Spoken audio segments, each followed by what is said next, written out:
حبوب دانائی غیوب، مالک رکاب امم فخر عرب و عجم، والی کون و مکان سیاح لامکان، سید انس و جاں سرور لالا رخاں، نیر تاباں سرنشین مہوشاں، ماہ خوباں شہنشاہ حسینہ، تتمہ دوراں سرخیل زہرہ جمالا، جلوہ صبح ازل نور ذات لم یزل، باعث تکوین عالم فخر آدم و بنی آدم، نیر بطحا رازدار ما اوحا، شاہد ماتغا صاحب علم نشرح، معصوم آمنہ حضرت احمد مجتبی محمد مصطفیٰ صلی اللہ تعالی علیہ وآلہ وسلم کی بارگاہ بے کس پناہ میں اپنی عقیدتوں، محبتوں اور ارادتوں کا خراج پیش کرنے کے بعد عزتوں کی مسندوں پر جلوگر معزز و مکرم حضور سید اشاہ شہزادہ جمال الاولیاء حاجی سید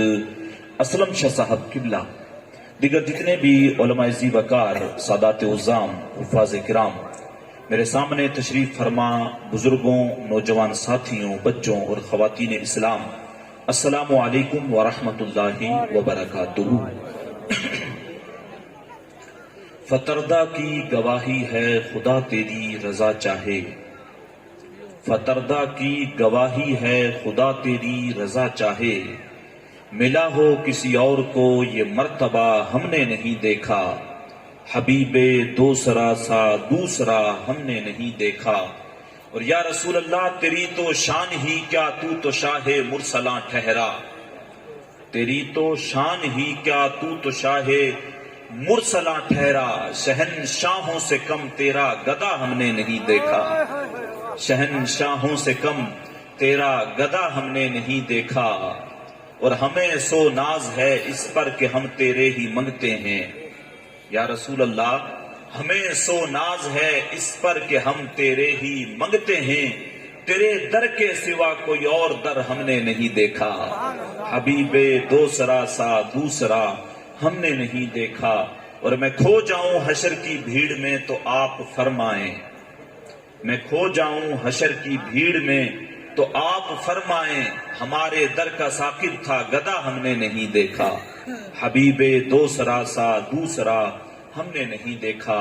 حضرات محترم، آپ حضرات کافی دیر سے بیٹھے ہوئے ہیں، کئی ایک بیانات، کئی ایک نعتیں آپ نے، منقبتیں آپ نے سماعت کی، اور تھوڑی دیر کے لیے میں بھی آپ حضرات کے سامنے حاضر آیا۔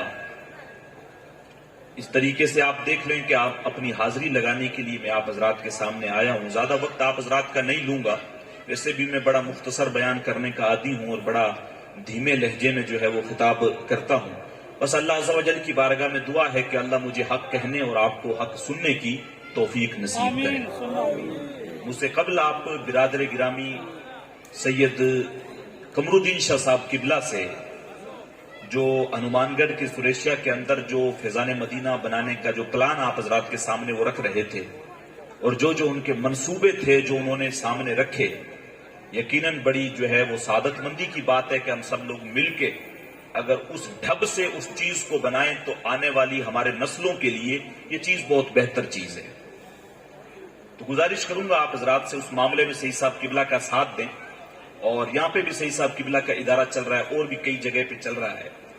میں تھوڑی دیر کے لیے حاضر آیا، مجھ سے قبل اب سید صاحب قبلہ سے قبل مولانا ممتاز صاحب بھی بیان کر رہے تھے۔ میری عادت نہیں ہے کسی بھی چیز کے اوپر جو ہے وہ کروس کرنا، لیکن بہت ساری چیزیں انہوں نے ایسی بولی جس سے مجھے بالکل بھی اتفاق نہیں ہے۔ اب اس مسئلے کی طرف اگر میں جاتا ہوں تو پھر وہ بات اختلافی ہو جائے گی، اور اسٹیج کو میں اختلاف کا معاملہ بنانا نہیں چاہتا۔ آج وقت کی ضرورت ہے، بہت ساری ایسی چیزیں جو وقت کے ہم نے جو ہے ساتھ میں مل کے، ساتھ میں چل کے ہم نے کرنی پڑے گی، تو وہ چیزیں ہم لوگ کر رہے ہیں زمینی سطح پہ۔ خالی ہم لوگ اگر اسٹیج پہ بولیں آدھا گھنٹہ بول کے اور چپ چاپ جو ہے اپنا رومال اٹھائیں اور چلے جائیں تو اس سے معاشرے میں تبدیلی نہیں آئے گی۔ آپ تھوڑی دیر سنیں گے، اپنا پلہ جھاڑیں گے، پلہ جھاڑ کے آپ نکل جائیں گے، تو ہر اعتبار سے فیلڈ پہ جو ہے وہ اتر کے کام کرنا پڑے گا۔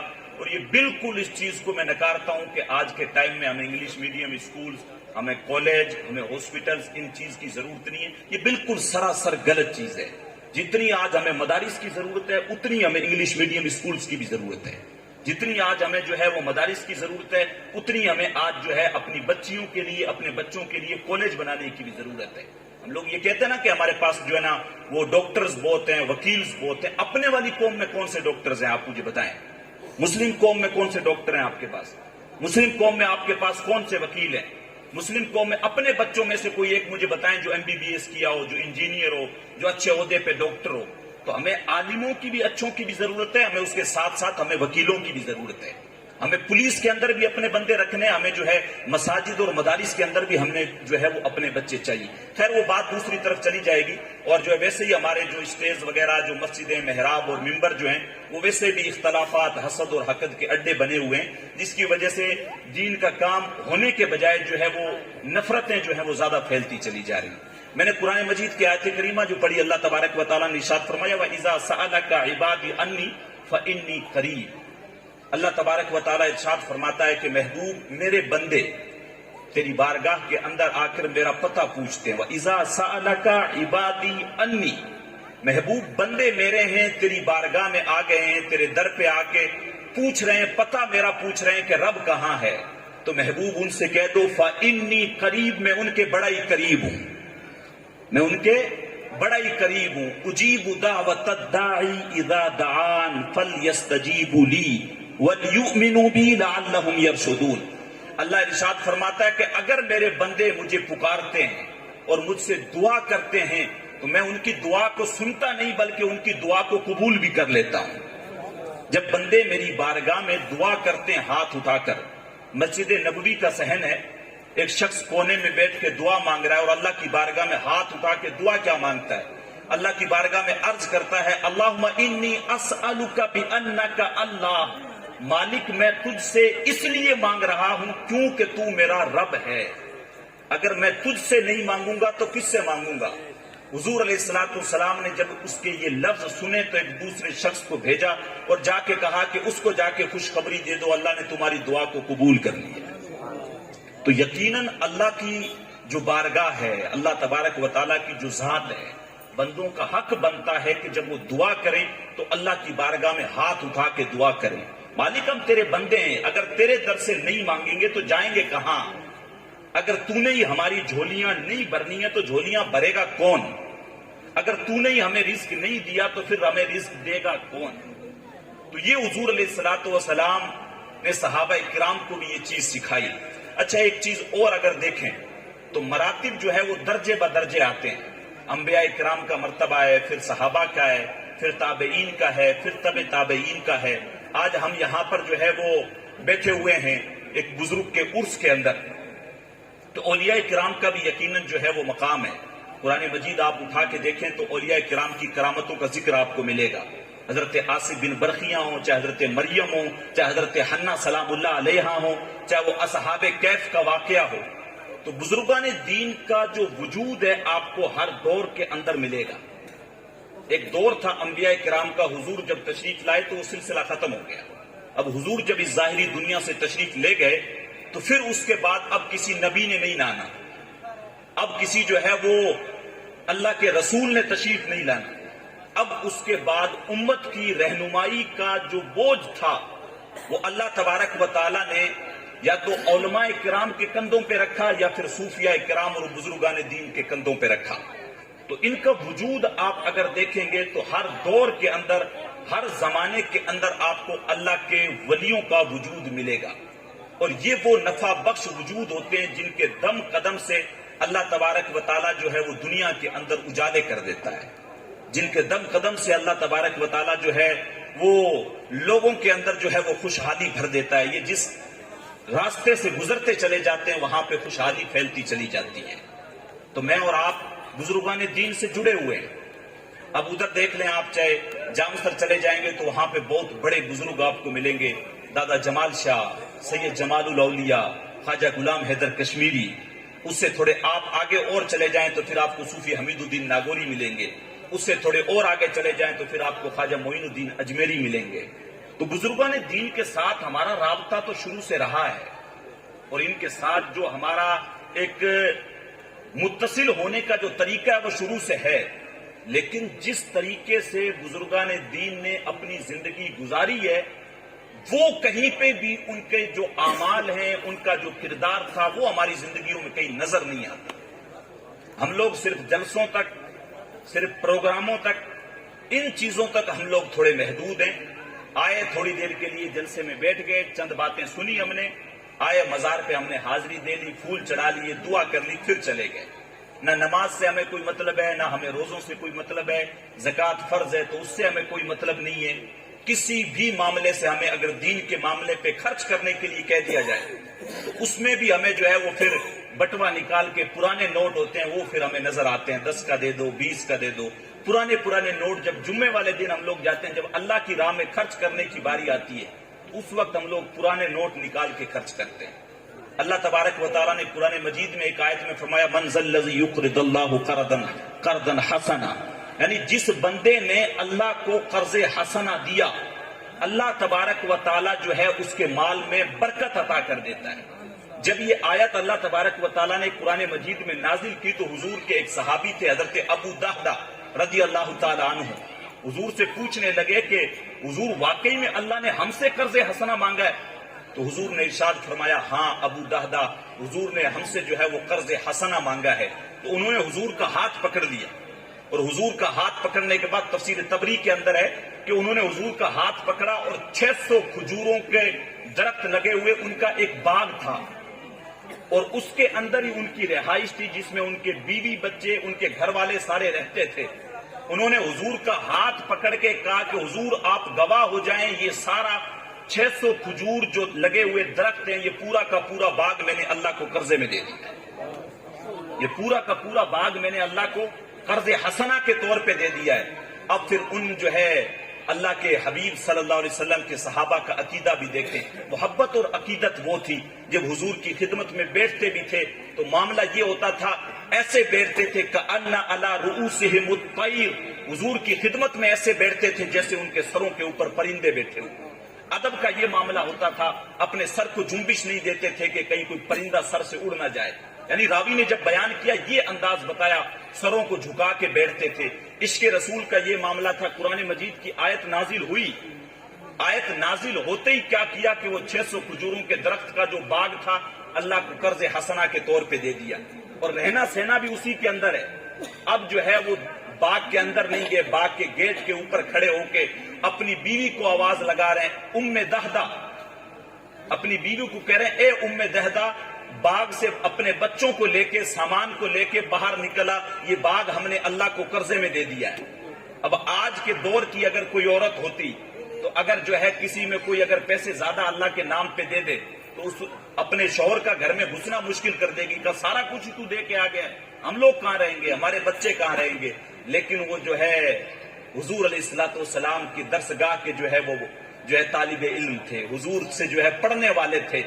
جب بیوی نے یہ سنا کہ میرے شوہر نے اپنا سارا باغ اللہ کی راہ میں دے دیا ہے تو اس نے شکایت نہیں کی، بلکہ کہنے لگی ابو دہدہ تو نے بڑا ہی اچھا سودا کیا ہے، جو اللہ کی راہ میں دے کے آ گیا سارا کچھ، اللہ کی راہ میں سارا کچھ دے کے آ گیا ہے.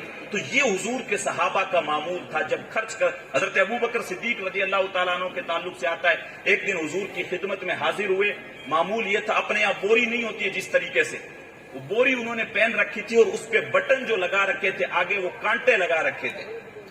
حضرت جبریل امین حضور کی خدمت میں حاضر ہوتے ہیں اور حاضر ہو کے عرض کرتے ہیں یا رسول اللہ آج ابو بکر نے کیسا لباس پہنا ہوا ہے، یعنی جو ٹاٹ ہوتی ہے، بوری ہوتی ہے، اس کا لباس پہن رکھا ہے. تو حضور علیہ الصلوۃ والسلام نے ارشاد فرمایا آج ابو بکر نے سارا مال جو تھا وہ مجھ پہ خرچ کر دیا ہے.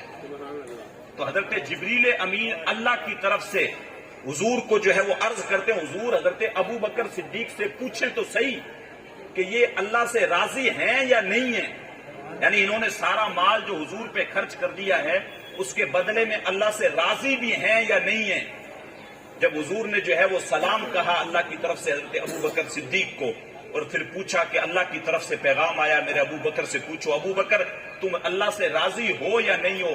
حضرت ابو بکر نے 3 مرتبہ کہا مجھے کیا ہو گیا کہ میں اللہ سے ناراض ہوں گا، میں اللہ سے کیوں ناراض ہونے والا ہوں، میں تو اللہ سے ہمیشہ سے جو ہے وہ راضی ہوں.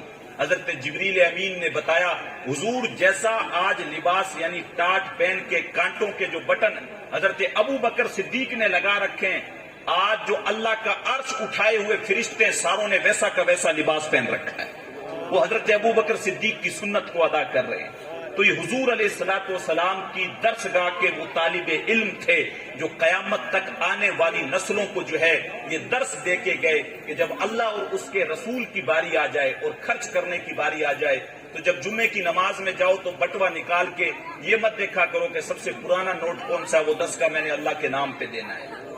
ایسا نہ کیا کرو۔ جب کوئی فقیر تم سے رمضان میں آ کے اللہ کے نام پہ مانگے اور کہے کہ یار میں بڑا جو ہے وہ بھوکا ہوں، 3 دن سے میں نے کچھ نہیں کھایا، یا میرے پاس کپڑے نہیں ہیں، میرے گھر پہ بچے جو ہیں وہ بڑے بھوکے ہیں، مجھے اللہ کے نام پہ کچھ دے دے، تو تم کیا کرو کہ کھیت کے اندر جو تم نے فصل نکالی ہے، اچھی گیہوں تو ایک سائیڈ میں رکھ لی اور جو گھن والی جو ہوتی ہے وہ ایک سائیڈ میں رکھی ہے۔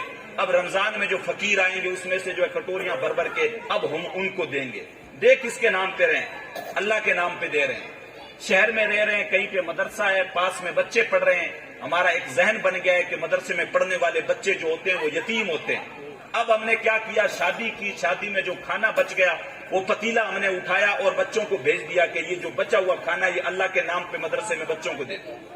یہ ہمارا رویہ ہے۔ پھٹے ہوئے کپڑے گھر میں پوچھا لگانے کے کام آتے ہیں، یہ اٹھاؤ، کوئی فقیر مانگنے والا آیا ہے اس کو اللہ کے نام پہ کپڑے دے دو، اور پھر یہ سوچتے ہیں کہ جو ہے اللہ کی رحمتیں، اللہ کی برکتیں جو ہیں وہ ہم پہ جو ہے وہ برسیں گی۔ ایسا نہیں ہوگا۔ حضرت ابو بکر صدیق سے پوچھو، بلکہ قرآن سے پوچھو۔ قرآن 4 پارے کے شروع میں ارشاد فرماتا ہے لن تنالوا البر حتى تنفقوا مما تحبون، کہ تم ہرگز نیکی کو پا ہی نہیں سکتے جب تک جو تمہارے سب سے زیادہ قریب چیز نہ ہو اللہ کے نام پہ نہیں خرچ کرتے، تب تک تم نیکی کو نہیں پہنچ سکتے۔ لیکن ہم سڑی ہوئی گلی ہوئی چیزیں اللہ کے نام پہ دینے کے بعد یہ سوچتے ہیں کہ ہم نے کوئی بہت بڑا جو ہے وہ تیر مار دیا اور اللہ کے نام پہ ہم نے بہت خرچ کر دیا ہے۔ حضرت ابو بکر صدیق کو دیکھو، سارا مال اللہ کی راہ میں خرچ کرنے کے بعد ٹاٹ کا لباس پہنے ہوئے، ان کا معاملہ یہ تھا کہ یہ جو ہے انہوں نے اپنی زندگی کو جو ہے اللہ اور اس کے رسول کے نام پہ ڈال دیا تھا۔ اور جو ہے بابا فرید نے جس طرح سے کہا تھا کہ جے سونا ہی میرا دکھ وچ راضی میں سکھ نو چلے ڈھاواں، تو سارا کچھ جو ہے انہوں نے اللہ کی راہ میں پیش کر دیا تھا۔ لیکن ہم لوگ کیا کرتے ہیں، ہم لوگ شکوے کرتے ہیں۔ ہم لوگوں کے یہاں پہ فصل تھوڑی سی خراب ہو جائے پورا سال روتے ہیں، اس بار فصل اچھی نہیں ہوئی ہے۔ اگر تھوڑی سی جو ہے وہ فصل برباد ہوگی بارش کی وجہ سے تو بھی روتے ہیں، بارش ہوتی زیادہ ہے تو روتے ہیں، اگر کم ہوتی ہے تو روتے ہیں۔ زندگیوں کے اندر سے جو اللہ کا شکر تھا وہ کہیں نہ کہیں سے رخصت ہوتا چلا گیا ہے۔ اللہ کے نام پہ جب خرچ کرنے کی باری آتی ہے تو اس وقت جیب دیکھتے ہیں، لیکن شادی بیاہ کا معاملہ ہو تو ناچنے والیوں پہ لاکھ لاکھ روپے ہم لوگ پھینک دیتے ہیں، 5 طرح کی مٹھائیاں کر کے ہم لوگ پیسے اڑا دیتے ہیں۔ کھانے کے معاملے پہ جو قوم ہماری سب سے جس طریقے سے آگے ہے، معذرت کے ساتھ میں ہر بیان میں یہ چیزیں کہتا ہوں، اور اس لیے میں کہتا ہوں کہ جتنی چیزیں ہم لوگ جو بڑے بڑے پروگرام کر کے یا کمپٹیشن کے اعتبار سے یا مزارات پہ جتنا چندہ کر کے جتنا پیسہ ہم قوم کا لگا رہے ہیں وہ پیسہ ہم تعلیم پہ لگائیں۔ میں پھر کہوں گا یہ چیز، بزرگان دین کا عرس کریں، اس چیز سے میں منع نہیں کر رہا ہوں، لیکن اس کو ایک لمٹ کے اندر کریں۔ باقی کا جو پیسہ ہے وہ غریب غربا جو بچے ہیں ان کی تعلیم پہ لگائیں۔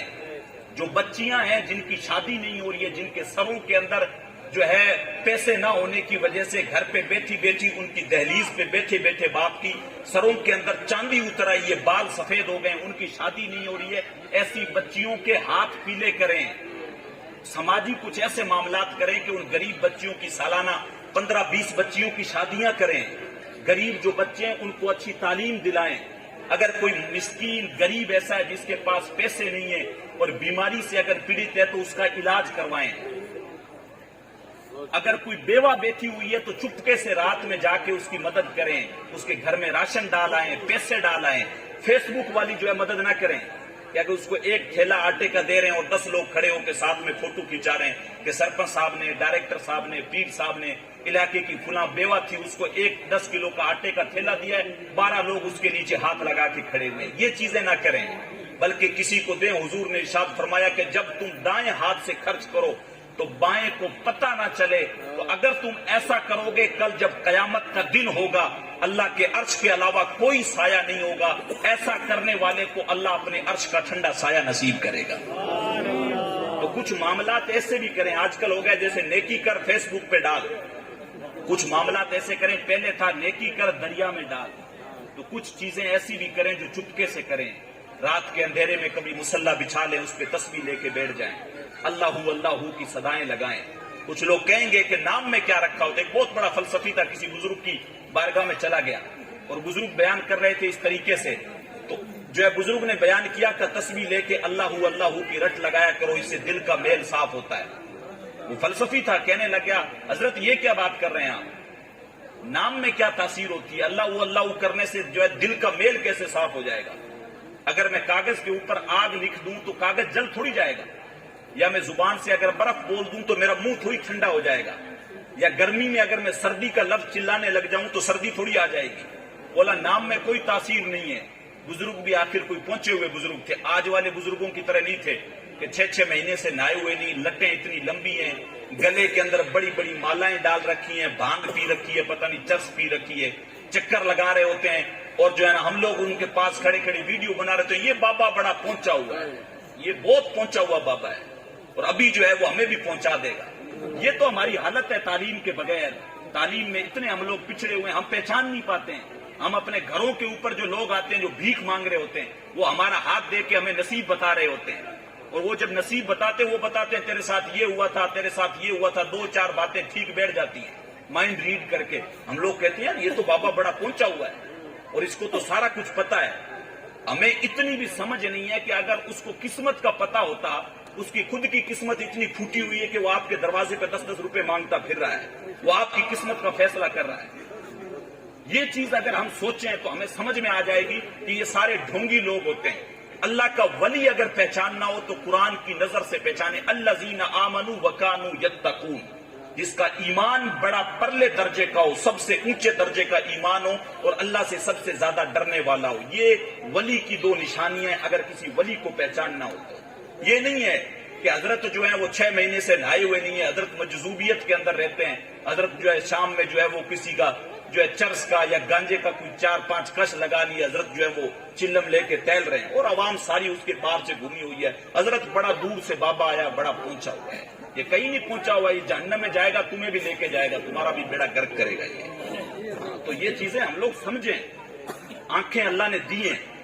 آج اگر بازار کے اندر آپ لوگ جاتے ہیں, بازار کے اندر جاتے ہیں, کپڑا اگر آپ نے خریدنا ہے تو آپ کیا کرتے ہیں, سب سے بہتر دکان دیکھتے ہیں جس پہ کوالٹی والا کپڑا ملتا ہے. برانڈ دیکھنے کے بعد آپ کپڑا لیتے ہیں. بازار سے مٹھائی بھی لیں گے تو سب سے برانڈیڈ دکان جو ہے اس کی مٹھائی اٹھائیں گے آپ. یار اس کی مٹھائی اچھی نہیں ہے, اس والے کی اچھی ہے. یار جوتا اس کمپنی کا اچھا ہے. یار دودھ یہ والا اچھا دیتا ہے, پانی نہیں ملاتا ہے.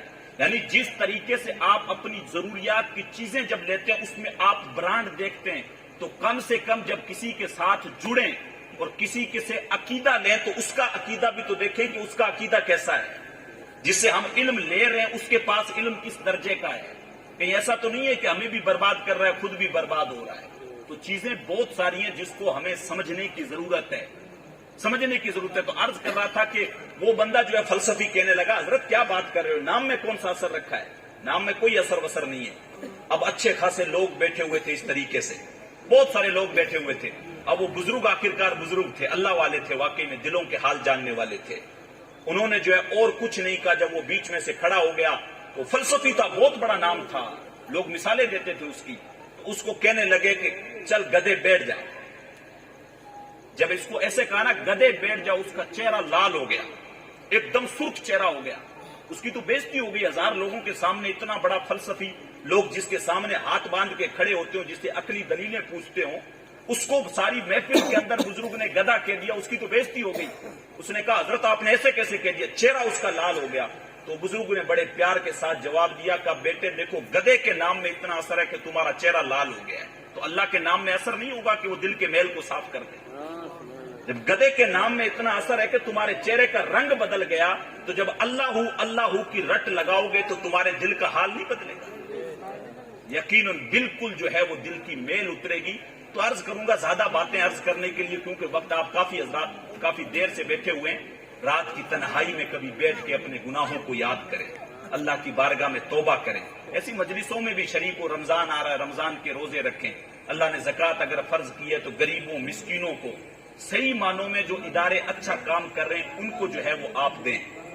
ان کو جو ہے آپ جو ہے وہ زکوٰۃ دیں. اپنا جو پیسہ ہے آپ ان کو دیں جو واقعی میں دین کا کام کر رہے ہیں. اور جن لوگوں نے دکانیں کھولی ہوئی ہیں کہ چندہ کرنا ہے اور صرف کھانا ہے, صرف گھومنا ہے, اور گاڑیاں ہر روز چینج کرنی ہے, اور مزے سے جو ہے نا ہوٹل بنا لینا ہے مدرسے کو، تو ان کے لیے اپنی زکات کا پیسہ برباد نہ کریں۔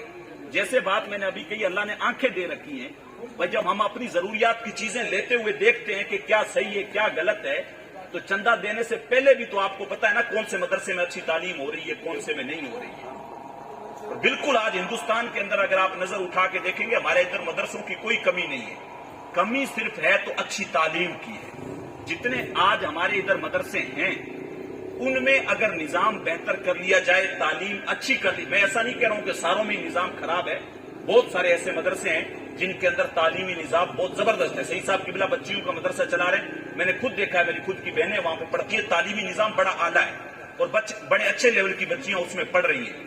لیکن بہت سارے ایسے مدرسے ہیں جن کے اندر خالی فروڈ بازی چل رہی ہے، پڑھائیاں نہیں ہو رہی۔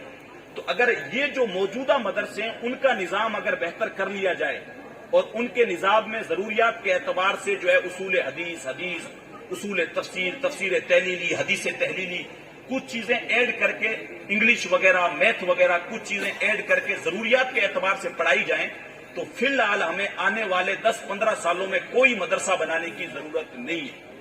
جس اعتبار سے ہمارے پاس ہر علاقے میں، آپ یہاں سے نظر دوڑا لیں، ہر علاقے میں آپ کو مدرسہ ملے گا۔ گرسانے میں چلے جائیں، سورت گڑھ چلے جائیں، ہنومان گڑھ چلے جائیں، آپ ادھر بیکانیر چلے جائیں، آپ 77 تک میں مدرسہ ہو گیا ہے، پھر اس کے آگے ناگور شریف چلے جائیں، اجمیر شریف چلے جائیں، جے پور چلے جائیں، شرانی آباد چلے جائیں، سجان گڑھ، ڈونگر گڑھ، جہاں پہ بھی جائیں گے آپ کو ہر جگہ مدرسہ ملے گا۔ تو فی الحال ہمیں مدرسے بنانے کی ضرورت نہیں ہے، فی الحال ہمیں ان مدرسوں کے حالات بہتر کرنے کی ضرورت ہے۔ اور چھوٹی سی چیز میں آپ کو بتاؤں، کئی مرتبہ میں نے عرض کی ہے، ہمارے ہندوستان میں 24,000 رجسٹرڈ مدرسے ہیں اور ان کے اندر صرف 1.5 سے 2% بچے ہمارے پڑھ رہے ہیں، یعنی 100 میں سے 1.5 سے 2% بچے پڑھ رہے ہیں، اور ان کا سالانہ جو چندہ ہوتا ہے، صرف 24,000 مدرسوں کا آنکڑا میں بتا رہا ہوں آپ کو، جو سرکاری آنکڑے کے اعتبار سے رجسٹرڈ ہیں، سالانہ ان کا چندہ جو ہے 14,000 کروڑ روپے ہو رہا ہے، سالانہ 14,000 کروڑ۔ اس کے علاوہ جو مسجدوں کے ساتھ مکتب ہیں وہ الگ ہیں، مسجدوں کا چندہ ہے وہ الگ ہے، اور وہ مدرسے جو رجسٹرڈ نہیں ہیں سرکار میں ان کا چندہ الگ ہے۔ ان ساروں کو، مسجد، مکتب، مدرسوں کا چندہ ساروں کا ملا دیا جائے تو سالانہ قوم مسلم 50,000 کروڑ روپے مدرسوں اور مسجدوں پہ خرچ کر رہی ہے۔ اللہ نے آپ کو عقل دی ہے، میں کچھ نہیں کہوں گا، آپ اپنی آنکھوں سے اس چیز کو دیکھیں کہ 50,000 کروڑ روپے ہم سالانہ مساجد، مکتبوں، مدرسوں پہ خرچ کر رہے ہیں، اس کا ریزلٹ ہمیں کتنا مل رہا ہے وہ آپ خود اپنی آنکھوں سے دیکھیں۔ وہ بچے کتنے پڑھ رہے ہیں؟ صرف 1.5 سے 2% بچے ہمارے پڑھ رہے ہیں، 98% بچے ہمارے مدرسوں سے دور ہیں۔ اور وہ ایسی بات نہیں ہے بھائی دنیاوی اسکولوں میں پڑھ رہے ہیں، اسکولوں میں، کالجوں میں وہ بھی نہیں پڑھ رہے ہیں۔ جیسے سعید صاحب قبلہ بتا رہے تھے، کوئی نشے کی لت میں، کوئی کدھر ہے، کوئی 8ویں کے بعد چھوڑ گیا، کوئی 10ویں کے بعد چھوڑ گیا، کوئی 12ویں کے بعد چھوڑ گیا، فرسٹ ایئر میں چھوڑ گیا، کوئی سیکنڈ ایئر میں چھوڑ گیا۔ تو یہ حالات ہیں، اب آپ اندازہ لگائیں۔ تو جس اعتبار سے حالات قوم مسلم کے چل رہے ہیں، ہمیں کوئی منظم طریقے سے ایک تنظیم بنا کے حالات بہتر کرنے پڑیں گے۔ سعید صاحب قبلہ جیسے مرد مجاہد کو جو ہے ساتھ میں لے کے مدارس کے معاملات بہتر ہوں، مساجد کے معاملات، مکاتب کے معاملات یہ سارے بہتر ہوں، تعلیمی نصاب بہتر ہو۔ پھر میں عرض کروں گا، ضرورت ہے آج ہم لوگ تو اس معاملے پہ کوشش کر رہے ہیں، انشاءاللہ اگلے سال سے جو ہے ہم لوگ 3-4 بڑی جگہ ہم لوگوں نے جو ہے وہ کر لی ہے کنفرم، اور اس پہ ہم لوگ انگلش میڈیم اسکول، جس طریقے سے خالد ایوب مصباحی صاحب بہت بڑا نام ہے اپنے راجستھان کے اندر بلکہ ہندوستان کے اندر، انہوں نے ابھی IQ ادارۃ القرآن، ادارہ قرآن نام سے ایک جو ہے وہ ایک مدرسے کا افتتاح کیا ہے، جس کے اندر انگریزی اور اسلامی تعلیم دونوں ساتھ میں لے کے وہ چلنے والے، اتنا بہترین نصاب کے ساتھ وہ اس چیز کو لے کے آئے۔ ابھی جو ہے 11 مارچ کو اس کا افتتاح ہوا ہے، 90 لاکھ سے لے کے 1 کروڑ تک کا ان کا ڈونیشن ہوا ہے، چندہ ہوا ہے۔ تو ایسے ادارے آج ہمیں بنانے کی ضرورت ہے کہ ہم اپنی دینی تعلیم کے ساتھ ساتھ بچوں کو جو ہے دنیاوی تعلیم کے ساتھ ساتھ، دینی تعلیم کے ساتھ ساتھ دنیاوی تعلیم بھی دیں، کیونکہ آج اگر آپ کے پاس دنیاوی تعلیم نہیں ہے تو سسٹم کا آپ مقابلہ نہیں کر سکتے۔ وہ جس طرح سے کبوتر کے سامنے بلی آ جاتی ہے نا، وہ آنکھیں بند کر لیتا ہے، وہ سوچتا ہے خطرہ ٹل گیا، خطرہ ٹلے گا نہیں۔ اگر ہم لوگ آنکھیں بند کر کے بیٹھ جائیں، بولا نہیں کچھ نہیں ہے، یہ سارا کچھ چلتا رہے گا، تو یہ بالکل نہیں ہے۔ آج اگر سیاست میں آپ کو آنا ہے، سسٹم کا مقابلہ کرنا ہے، اپنا حق اگر حکومت سے لینا ہے اور اپنے آپ کو کسی منچ کے اوپر منوانا ہے، تو جس طریقے سے زمانہ چل رہا ہے اس کے ساتھ ساتھ آپ کو چلنا پڑے گا، ورنہ آپ بہت پیچھے رہ جائیں گے۔ آلریڈی ہم لوگ بہت پیچھے رہ چکے ہیں۔ بہت پیچھے رہ چکے ہیں. کسی بھی جو ہے شعبے کے اندر ہمارے پاس کوئی بھی بندہ نہیں ہے. سیاست میں 70-75 سال ہو گئے آج ہمارے ملک کو آزاد ہوئے. کوئی مجھے ایک بتا دو اسد الدین اویسی کے علاوہ کوئی ہمارا ایک بھی مسلم لیڈر ہو. کوئی نہیں ہے. ایک بھی لیڈر اسد الدین اویسی کے علاوہ مجھے اگر کوئی ہے تو مجھے بتا دو. ٹرپل طلاق کا مسئلہ ہو تو لوک سبھا میں وہ بولے گا. CAA NRC کا مسئلہ ہو تو وہ بولے گا. اور اگر جو ہے کسی بھی اعتبار سے کوئی بھی اگر قرآن پہ کوئی بات اٹھے گی, اسلام پہ کوئی معاملہ ہوگا, تو سب سے پہلے لوک سبھا میں کھڑے ہو کے اگر کوئی بل پھاڑے گا تو وہ ایک مرد مجاہد پھاڑے گا. اس کے علاوہ آپ کے پاس ہندوستان بھر سے آپ کے پاس 27 MP ہیں, مسلم MP. کبھی آپ نے لوک سبھا میں ان کے منہ سے اپنی قوم مسلم کے لیے ایک لفظ بھی نہیں سنا ہوگا. آپ کے راجستھان کے اندر سے تقریباً 7 سے 9 MLAs ہیں مسلم. ابھی بھرت پور کے اندر آپ کے 2 مسلم نوجوانوں کو جو ہے وہ آتنکوادیوں نے زندہ جلا دیا گیا بغیر کسی قصور کے. آپ کے یہ جو 7 مسلم MLAs ہیں, کسی نے ایک ٹویٹ تک نہیں کیا, کسی نے ایک لائن تک نہیں کی کہ ہم اس جو ہے وہ گھٹنا کو ہم لوگ کنڈیم کرتے ہیں. تو ہمارے پاس لیڈر ہے کہاں؟ یہ تو چاپلوس ہیں پھر, جو سرکار کی ہڈیوں پہ جو ہے وہ جن کو جب تک مل رہی ہے چوس رہے ہیں. قوم کے مسئلے کہاں اٹھا رہے ہیں؟ تو ہمیں ایسے بندوں کی ضرورت ہے جو آئیں منچ پہ اسد الدین اویسی کی طرح سیاست میں بھی اور دینی معاملات میں بھی قوم کے مسئلے اٹھائیں. تو جب تک یہ دونوں کمبینیشن ساتھ میں نہیں ہوگا تب تک جو ہے وہ قوم ترقی نہیں کر سکتی ہے. اور علم کے تعلق سے حضور نے فرمایا, قرآن نے 50 جگہ پہ آیا علم حاصل کرو, تو صرف یہ نہیں آئے کہ آپ دینی علم حاصل کرو, سارے علوم کے تعلق سے آیا. علم آپ جو آپ کو فائدہ دے, جس کے ذریعے سے جو ہے آپ کا عقیدہ اور ایمان خراب نہ ہو, بس یہ چیز دھیان رکھیں. تو آپ جو بھی علم ہے وہ علم جو ہے وہ آپ حاصل کر سکتے ہیں. وقت کی ضروریات کی جو ہے وہ جو چیزیں ہیں, آج وقت کی ضرورت ہے. انگلش بھی ہے, میتھ بھی ہے, ہندی بھی ہے, سنسکرت بھی ہے, عربک بھی ہے, اردو بھی ہے. یہ سارے علوم جو ہے کچھ ایسے بندے ہوں ہمارے پاس جن کو اچھے لیول پہ آتے ہوں, تاکہ اسٹیج پہ آئیں تو وہ قوم کی باغ ڈور سنبھال سکیں اور سسٹم کی آنکھوں میں آنکھیں ملا کے ہمارا حق مانگ سکیں. ورنہ ایسے نہ ہو کہ جن کو ہم نے ووٹ بھر بھر کے جتائے ہوں اور وہاں جا کے دبک کے بلی بن کے بیٹھ جائیں, ہمارے ساتھ جو بھی ہوتا ہو سو ہوتا ہو, اوکے نہیں بھائی اپنا کام بنتا بھاڑ میں جائے جنتا. یہ والا مسئلہ بالکل نہ ہو. تو یہ ہماری قوم میں سے نوجوانوں کو ہمیں چن کے نکالنا ہوگا جو اچھے سیاسی لیڈر بھی بنے, جو اچھے ٹیچر بھی بنے, جو اچھے انجینئر بھی بنے, جو اچھے ڈاکٹر بھی بنے. اگر جو ہے نچلے طبقے سے جب بندہ کوئی اٹھ کے آئے گا, جو تھپیڑے کھا کے آئے گا, جو یہ ساری پریشانیاں دیکھ کے آئے گا, تو وہ جب اعلیٰ منصب پہ جائے گا تو اپنی قوم کا درد سمجھے گا. وہ سمجھے گا کہ میں بھی اسی جگہ سے دھکے کھا کے آیا ہوں اور مجھے ضرورت ہے کہ میں جو ہے وہ اپنی قوم کی رہنمائی کروں اور ان کی باغ ڈور سنبھالوں, اور اگر وہ مصیبت میں ہیں تو میں ان کے کام آؤں. یہ تب ہوگا جب ہم اپنی قوم میں سے بچے نکالیں گے اور ان کو اعلیٰ منچ فراہم کریں گے اور اعلیٰ تعلیم ان کو دلائیں گے. فالتو میں 50-50 لاکھ روپے خرچ نہ کرنے کے بجائے چھوٹ میں نارملی چیزیں کر کے پیسہ بچا کے تعلیم پہ خرچ کریں گے. غریب بیوہ جو بچیاں ہیں ان کی جو ہے وہ شادی بیاہ پہ خرچ کریں گے, یا جو مسکین لوگ ہیں ان کے اوپر خرچ کریں گے. جو آج وقت کی ضرورت ہے ان چیزوں پہ خرچ کریں گے تو یہ جو ہے وہ چیزیں ہمیں مقام اپنا دلا سکتی ہیں, ہمیں بلند کر سکتی ہیں. باتیں بہت ساری ہیں, عرض کرنے کے لیے گفتگو لمبی ہو جائے گی. جی چاندہ ہے اس رات نو محشر دی فجر تک روک لواں, جے وس چلے میرا سونے نو حشر تک روک لواں. نہ نظر کرم دی جھات مکے, نہ اے بات مکے, نہ اے رات مکے, مگر دل کے ارمان نہ پورے ہوئے تھے ابھی. یہ غضب ہو گیا کہ سحر ہو گئی, ان کی زلفیں جدھر بھی بکھرتی گئی, گیت گاتی ہوئی شب ادھر ہو گئی. ان کی آنکھوں میں ایسا نشہ تھا فراز, جس نے دیکھا وہی لڑکھڑاتا گیا. تم سے فریاد ہے اے گنبد خضرا والے, کعبے والوں کو ستاتے ہیں کلیسا والے. ایمان کا اگر مطلب میں 2 لفظوں میں آپ کو بتاؤں, اگر آپ نے ایمان کے اوپر کامیاب رہنا ہے اور یہ کہیں کہ حضرت ہمیں 2 لفظوں میں آپ بتا دیں کہ ایمان کس کو کہتے ہیں, جس کی وجہ سے ہم اپنے عقیدے اور ایمان کی حفاظت کر سکیں اور ایمان پہ رہیں, تو علامہ ڈاکٹر اقبال کی روح سے فیض لے کے جو ہر تقریر کے اخیر میں کہتا ہوں وہ یہ, علامہ ڈاکٹر اقبال سے کسی نے پوچھا کہ ایمان کیا ہے, تو انہوں نے بتایا کہ ایمان اس چیز کا نام ہے جو حضور کے ادب سے شروع ہوتا ہے, حضور کی محبت پہ ختم ہو جاتا ہے. 2 چیزیں, حضور کا ادب اور حضور کی محبت. سچے دل کے ساتھ کریں تو پھر جو ہے دنیا میں بھی کامیاب ہیں، آخرت میں بھی کامیاب ہیں۔ کہ محمد سے وفا تو نے تو ہم تیرے ہیں، یہ جہاں چیز ہے کیا لوح و قلم تیرے ہیں۔ استغفر اللہ ربی من کل ذنب واتوب الیہ وما علینا الا البلاغ۔ السلام علیکم ورحمۃ اللہ وبرکاتہ۔